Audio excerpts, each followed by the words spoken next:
Krystal, what are you taking a look at? Well, guys, as we've been covering here, when things got dicey for wealthy venture capitalists, their friends, and their portfolio companies, the government leapt into action. After Silicon Valley Bank collapsed, it only took the government a single weekend to guarantee all depositors would be made 100% whole, but that was really just the start. They also opened up an entirely new lending facility to make sure that all banks have liquidity and will even allow banks to use as collateral for those cheap loans assets that have lost billions in value. Now, these actions not only benefit Silicon Valley Bank depositors and Signature Bank depositors, but the entire banking system.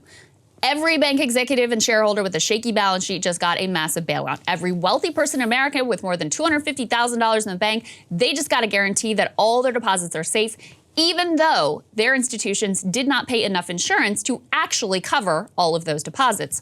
All banks are now effectively too big to fail, and all deposits are now effectively insured. And as much as they want to claim this has no impact on the American taxpayer, we're the ones who are backstopping this new revolutionary banking status quo. Even if you just consider one piece of the bailout, the Fed's decision to allow banks to borrow against negative collateral value, this amounts to many billions of dollars in value conferred to one sector of the economy from the U.S. government. Now, I cannot help but contrast this shock and awe response from the federal government with a response to another crisis that we have spent a lot of time covering here, the Norfolk Southern train catastrophe in East Palestine, Ohio.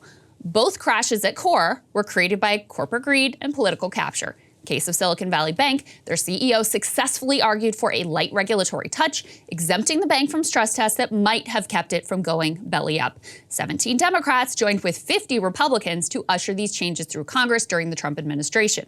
Now, in the case of Norfolk Southern, railroad interests had their way with the Obama administration when they successfully limited the scope of new safety regs. The Trump administration went even further, rolling back several of those Obama-era provisions, and the Biden administration maintained the status quo and then sided with the rail bosses over their workers on safety and on working conditions. But in one situation, the victims were wealthy and well-connected. In the other, the victims were working-class people in a part of the country that the fancy people abandoned a long time ago. Now, I'm not saying the train crash and the bank crash are 100% analogous. That'd be ridiculous. One big and important difference is that in the case of SVB, there was a possibility of financial contagion spreading to banks across the country. I tend to think these fears were a bit overblown, but it was certainly a real possibility, especially with a bunch of influential people running around hair on fire, basically willing one into existence. Now, with the Norfolk Southern train derailment, the fact of this one derailment was not going to trigger an onslaught of derailments. There was no contagion risk. So it is different in that it was not going to trigger cascading effects. Although, if you look at the safety stats, we already have a nationwide epidemic of train derailments, which should be treated as a crisis. But both crashes have to do with the lives and the livelihoods of American citizens. In evaluating the responses, what you come away with is a pretty clear message about who our government is set up to serve. Who gets a bailout and who gets a raft of excuses for why we can't do anything? Who gets socialism and who gets that good old-fashioned rugged individualism? So let's do a little thought experiment. What would it actually look like if East Palestine, Ohio got the Silicon Valley treatment?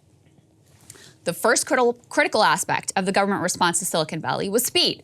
It took mere days to marshal a major response and announce groundbreaking new policy, leaving depositors concerned about these bank accounts for only a single weekend. On the other hand, the Norfolk Southern train derailed on February 3rd. It has been 6 weeks now since that happened, and still the community is lacking in the most basic of answers.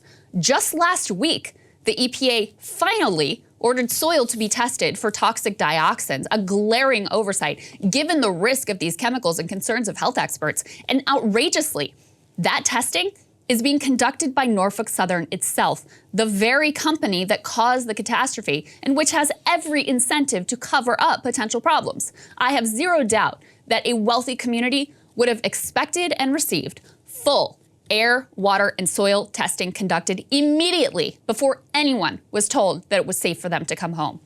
Now, with Silicon Valley Bank, a key concern was the ability of business owners who had accounts at the bank to continue their operations and not miss a payroll. The government immediately stepped in to guarantee that those depositors would be made 100% whole. What would it look like for East Palestine residents to be made 100% whole? Well, They may not have owned fancy tech startups, but plenty had small businesses, which have undoubtedly now been destroyed by the fact that their town has become synonymous with a massive industrial accident. Their home values have been decimated overnight. Any idea that perhaps they should move out of a potentially toxic town is being crushed by the fact that whatever they sunk into building wealth via home ownership has now been completely wiped out. Medical bills are mounting for some who are continuing to report symptoms ranging from dizziness to skin rashes to vomiting blood. Making East Palestine 100% would involve a cash infusion to make up the losses of their assets from homes to businesses, funds to relocate if they desire to do so.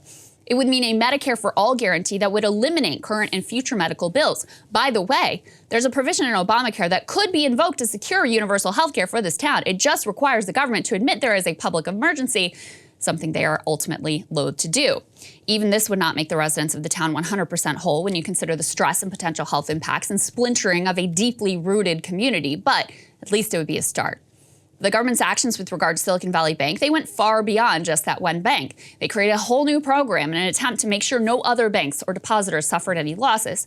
What would this look like in the case of industrial accidents like what happened in East Palestine? It would mean expanding any programs that benefited that one Ohio community to cover any community impacted by a derailment or a chemical spill. It would mean creating dedicated mechanisms like what exists within the Fed, where funding can go out immediately without having to wait around for Congress to get their act together, which they never do. And that's really the key difference between banks and ordinary people. We have an elaborate architecture in place that can spring into action the instant there is a whiff of trouble for big business and for banks. But all of the mechanisms which are meant to help and protect ordinary people, they are decrepit or inadequate, non-existent, or broken. So instead of an actual government response to suffering, you get Pete Buttigieg writing a strongly worded letter to rail bosses and Trump flying in to hand out branded water bottles and McChicken sandwiches. Imagine if in response to these bank failures, Janet Yellen just wrote a letter asking the banking industry to please do better, and Obama flew to California to hand out copies of his latest Netflix series or something like that.